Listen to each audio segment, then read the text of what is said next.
एक गांव में एक छोटा सा बच्चा था। उसके पिता तो थे, लेकिन मां की मृत्यु हो गई थी। पिता सारा दिन काम करता और अपने बेटे को पाल पोस कर बड़ा करता है। वह सारे सुख अपने बेटे को देता है जो एक मां दे सकती थी। उस पिता ने कभी कुछ नहीं मांगा, सिर्फ इतना ही मांगा कि मेरे बेटे को कोई परेशानी ना हो। दिन बीतते गए, बेटा पढ़ लिख कर अच्छा जॉब भी करने लगता है और वह शहर में रहने लगता है।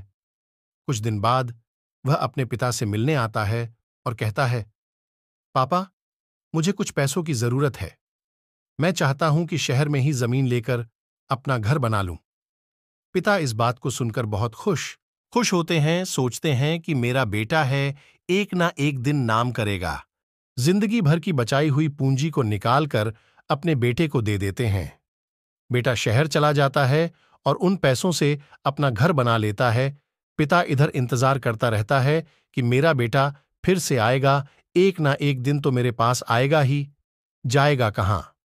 उसके पास अब कोई नहीं जाता था, क्योंकि ना ही अब उस पिता के पास पैसे थे और ना ही रहने का जगह था। कुछ दिन बाद बेटा फिर लौट कर आता है और अपने पिता से कहता है, पापा, अब आप दादाजी बनने वाले हैं।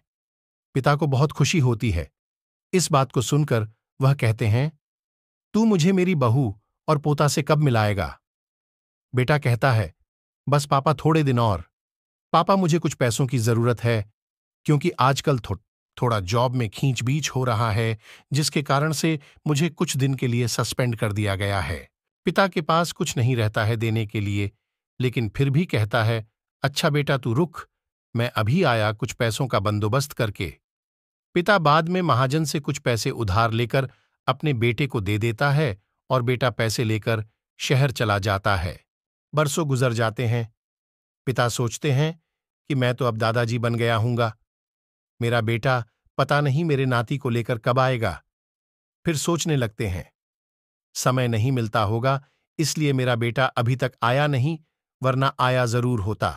तब तक महाजन 2-3 आदमी को लेकर उस पिता के घर पर आता है और कहता है कि आपके वादे के मुताबिक मैं पूरे 3 महीने बाद आया हूं, अपने पैसे ले जाने।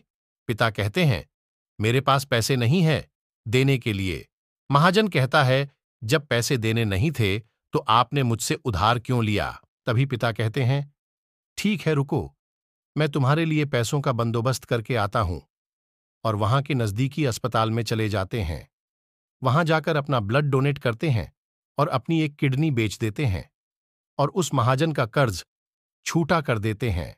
किडनी बेचने के बाद उनकी स्थिति और भी खराब हो जाती है और वह उस राह में जी रहे होते हैं कि मेरा बेटा एक दिन आएगा जरूर।